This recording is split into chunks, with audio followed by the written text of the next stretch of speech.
E aí, só para ter alguns dados que norteiam o quão importante é essa decisão, o estudo que a gente vai discutir, ele acontece na Nova Zelândia, e na Nova Zelândia, 75% das pessoas possuem casa própria. Aqui no Brasil, um dado do IBGE de 2024 diz que 67% dos brasileiros possuem casa própria. E que o principal objetivo das pessoas é, sim, o desejo de ter a casa própria. Então, a Febraban fez uma pesquisa em 2023 questionando, né? Qual é o teu maior objetivo de vida? E 31% das pessoas indicaram, isso na média geral, quero comprar a minha casa. E se eles pegam por amostragem de idade, aquelas pessoas que estão entre 21 e 26 anos representam 41%, né, de vontade de comprar a sua casa própria. Então, quando eu pergunto para uma pessoa que está entre os 21 e 26 anos, o que tu quer, qual é o teu objetivo de vida? 41% diz, eu quero comprar minha casa própria. Então, é um objetivo que se sobressai frente de grande parte dos objetivos. E aí a gente tem que começar a entender primeiro, né, por que se sobressai, o que leva a essa decisão. E aí a gente entra dentro da teoria que é discutida dentro desse artigo qualitativo, que é quais são as abordagens que fazem com que uma pessoa comece a cogitar essa questão de comprar ou alugar, né, mas essas decisões de moradia. Qual é o arcabouço teórico que nos dá subsídio para discutir essas questões. E aí tem duas abordagens muito interessantes. Então vamos iniciar compreendendo essas duas linhas teóricas, né? A abordagem de equilíbrio e a abordagem de insatisfação.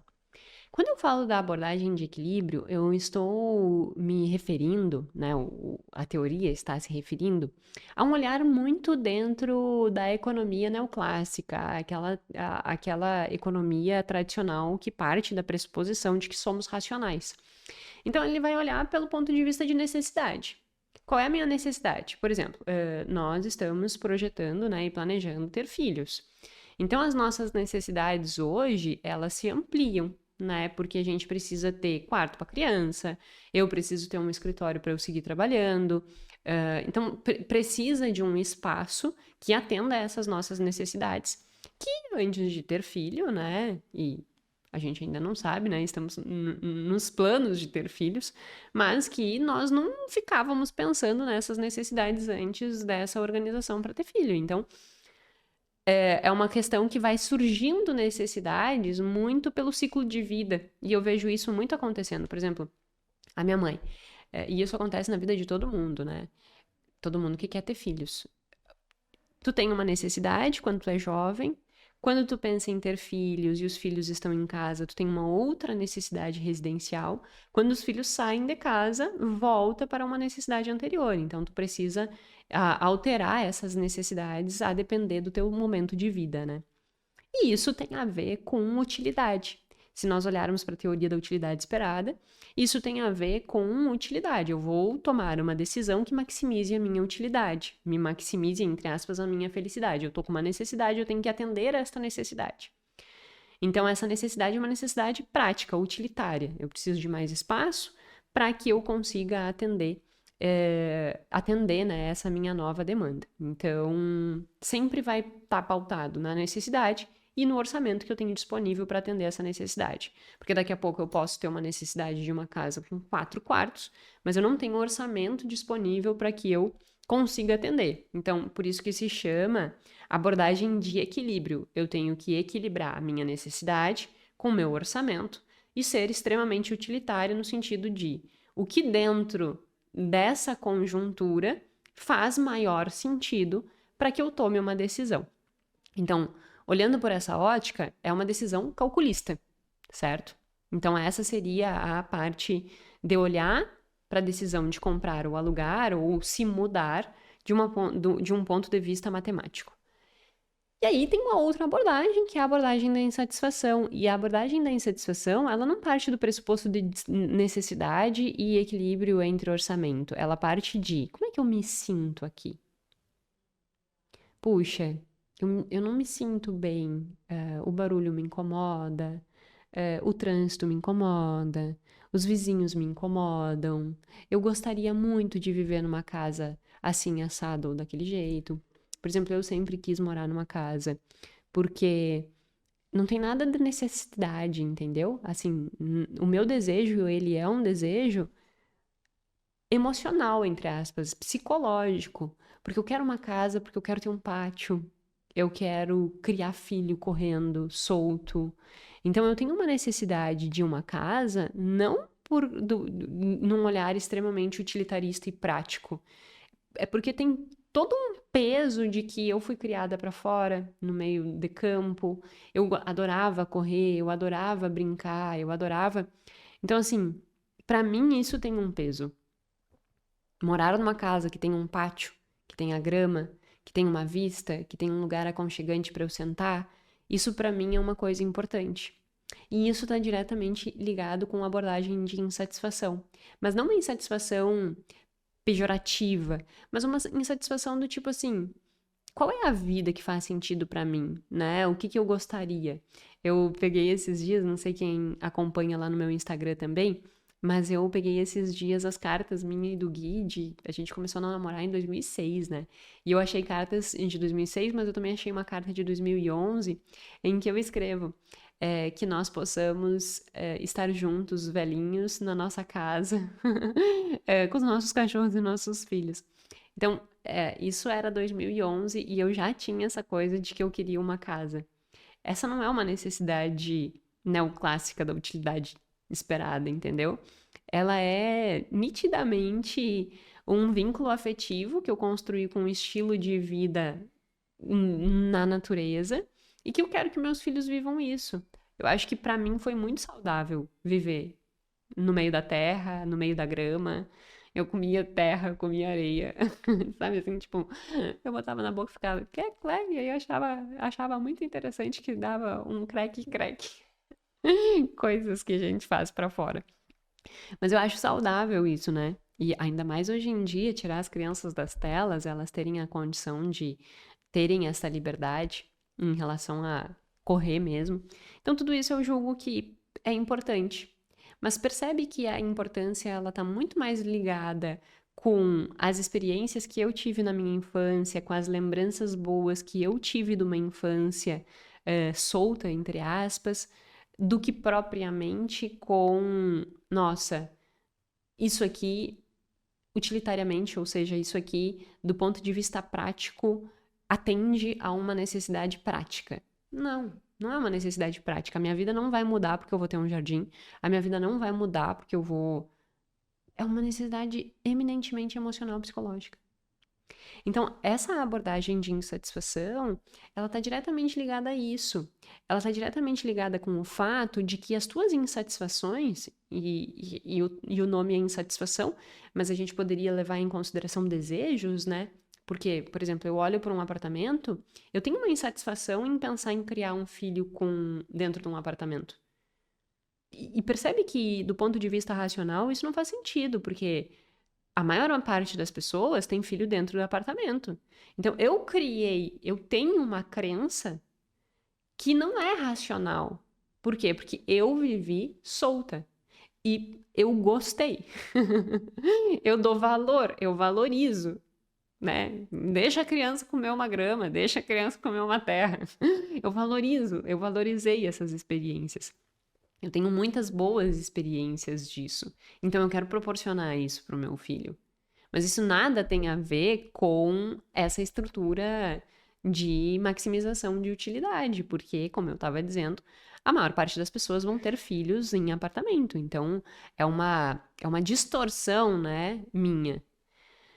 Só que é uma coisa que para mim é importante. Então, eu vou trabalhar para conquistar isso. E isso é uma abordagem comportamental, é uma abordagem emocional. E aí vem a primeira reflexão. Eu sei que não é uma decisão racional. Eu sei que não é uma decisão pautada em números. Aí o que que eu tenho que fazer? Eu tenho que parar, eu tenho que refletir e eu tenho que analisar. Jéssica, ok, tem esse peso emocional. Agora vamos olhar para os números e vamos tentar entrar num equilíbrio que eu não vou levar em consideração só necessidade utilitária e orçamento, mas eu vou adicionar dentro desse cálculo esse meu desejo emocional. E aí eu vou pegar esse meu desejo emocional e vou comparar com a minha disponibilidade de orçamento e com as minhas necessidades efetivas. Exemplo, eu tenho uma necessidade efetiva de ter onde trabalhar em casa. Eu gosto muito de trabalhar em casa, eu funciono bem, porque para estudar e tal, eu gosto de ter o meu cantinho, meus passarinhos cantando e tudo isso. Então eu gosto de trabalhar em casa, tá? Ponto que é uma necessidade. Orçamento, eu tenho que ter disponibilidade de orçamento e eu tenho que atender o meu desejo. Então, quais são os meus desejos? Eu quero ter um jardim, né? Eu quero ter grama, eu quero ter uma piscina, eu quero ter de preferência, um lugar que a criança possa sair correndo no condomínio. Então, isso aqui já não são mais questões utilitárias, são desejos que estão embutidos na parte emocional. Então, eu estou adicionando à tomada de decisão esses fatores emocionais. E aí sim eu vou tomar uma decisão. Só que eu vou perceber que essa influência existe, entende? Eu não vou ser cega a isso. Porque qual é o erro que as pessoas cometem? Elas não têm a menor ideia que isso está pesando muito sobre a decisão. Então vamos colocar dentro dessa fórmula que essa parte emocional está pesando 50% da decisão, a parte de orçamento 25% e a parte de utilidade mais 25%. Então, a parte de utilidade do ponto de vista prático, digamos que seja o escritório, onde eu trabalhar dentro de casa, a parte de orçamento, disponibilidade de recurso, e a parte emocional, essa coisa de querer jardim, lugar para correr, piscina, vista, que são coisas que não vão mudar minha vida, mas têm a ver com essa parte emocional. Digamos que isso aqui esteja pautando 50% do meu processo de tomada de decisão. Só que eu não estou percebendo que isso aqui está pautando 50% do meu processo de tomada de decisão, porque eu nunca parei para pensar que esta decisão de comprar ou alugar é uma decisão emocional. Então, o que eu faço? Eu tenho todo esse peso emocional. Eu uso esse peso emocional para convencer o meu racional de que aquilo ali é uma decisão importante, de que aquilo ali é uma decisão racional. Vou dar um exemplo. Quantas vezes eu já vi pessoas sem orçamento disponível me dizendo assim: mas Jéssica, se eu tiver uma casa, eu vou produzir melhor, porque eu vou ter uma condição em que eu consigo me sentir melhor, eu consigo sentir que o ambiente favorece a minha produtividade, eu consigo ter uma organização da minha rotina melhor. Então, isso vai me gerar mais produtividade, me gerando mais produtividade vai me gerar muito mais ganho. Então, é uma decisão racional. Não, não é. Porque tu entende que tu já tomou a decisão emocional, eu quero uma casa. Eu quero um pátio, eu quero uma grama, eu quero um condomínio que me propicie segurança, mas que propicie também lugar para as crianças correr. Eu quero isso. Então eu uso todo tipo de artifício de justificativas para convencer que essa decisão é racional. E aí eu, utilizando esses artifícios, eu ultrapasso inclusive minhas condições orçamentárias e de necessidade para atender um desejo. Isso é o que mais acontece em decisão de compra. As pessoas, elas, de compra de imóveis, né? As pessoas, elas adquirem os seus imóveis majoritariamente pelos aspectos emocionais. E ao fazerem isso, desconsiderando a questão orçamentária e de suas efetivas necessidades, elas potencializam as suas vulnerabilidades financeiras. E aí, o que anteriormente, como justificativa para tomar a decisão, seria algo que impulsionaria a produção, que me tornaria mais eficiente, que faria com que eu tenha mais foco, que faria com que eu ascendesse na minha carreira, na realidade dá o efeito ao contrário. Tem um estudo que mostra que a vulnerabilidade das pessoas, elas começam a aumentar muito, dependendo do momento da aquisição da casa. Por quê? Digamos que essa pessoa, ela tenha 200 mil guardado. E que eu vou fazer esses cálculos redondos para não ter problema de dizer o número errado. Digamos que o apartamento seja de 1 milhão, apartamento, casa, sei lá o quê. Eu vou fazer redondo assim para facilitar minha vida. e que a pessoa tenha 200 mil guardado, que é o mínimo que se pede de entrada, né? Em torno de 20%. Então a pessoa vai raspar tudo que ela tem de dinheiro, vai dar entrada na casa. Aí ela dá entrada na casa. Aí quando ela dá entrada na casa, o corretor vem e diz assim: agora a gente tem que pagar toda a questão da documentação para fazer a transferência pra ti, né? Ela, putz, eu não tinha levado em consideração isso. Vou pegar um empréstimo para que eu consiga arcar com os trâmites burocráticos. E mais o financiamento de 800 mil reais. E aí ela agora tem o empréstimo que ela tem que pagar, porque ela não levou em consideração as custas burocráticas, mais o financiamento, que é muito maior do que o valor que ela estava pagando de aluguel. E agora ela também não tem mais nenhum real no bolso. Se essa pessoa tem neuroticismo, se essa pessoa ela tem uma necessidade de controle, se é uma pessoa conservadora, essa pessoa vai entrar em ciricutico. E essa pessoa sou eu, por exemplo. Se eu fizesse uma decisão dessas, de raspar completamente meus investimentos para comprar um imóvel, tivesse que fazer uma outra dívida, pelo sonho da casa própria, pelo sonho do apartamento dos meus sonhos. Eu já tive clientes que também chegaram e disseram assim: mas Jéssica, esse é o apartamento dos meus sonhos, mas caramba, tu não tem condição de pagar. Entende que o apartamento dos teus sonhos, ele ainda não é coerente com a tua realidade. E que se tu fizeres isso, tudo isso que tu tá usando de artimanhas, de justificativa para te convencer de que essa é uma decisão racional, porque tu vai melhorar a tua qualidade de vida, porque tu vai melhorar a tua disposição, porque tu vai melhorar o teu estilo de vida, tu entende que todos esses argumentos, eles vão por água abaixo, porque tu vai intensificar um problema financeiro. Tu vai te colocar em risco, tu vai te colocar numa situação que tu não tem reserva de emergência. Aí estoura um cano lá dentro de casa, tu faz o quê? Então a minha questão aqui, para trazer uma reflexão muito forte em relação a isso, é: nós precisamos entender que existe essa manipulação interna dos nossos pensamentos, tentando nos convencer a fazer uma escolha que aparentemente é racional, mas que na realidade é uma decisão pautada em emoções. E tu tem que olhar e dizer assim, ser realista, é meio que se olhar no espelho e ser realista e dizer assim: eu sei que é uma decisão emocional. Eu sei que é uma decisão. Agora, eu tenho que contrapor esta decisão emocional com a parte prática. E aí que eu tenho que fazer esse equilíbrio. O problema é que o que as pessoas fazem? Ela desconsidera que isso aqui tem um peso forte. Ela não percebe que está se auto-manipulando. E ela ferra com a parte financeira. Coloca tudo que tem na vida na compra de um imóvel. E aí ela fica vulnerável financeiramente. Aí aumenta a ansiedade, aí aumenta a preocupação, aumenta a ruminação, diminui produtividade, diminui recurso. Quantas pessoas você já viu assim? Tu chega pra pessoa e diz assim: e aí, como é que tá na casa nova?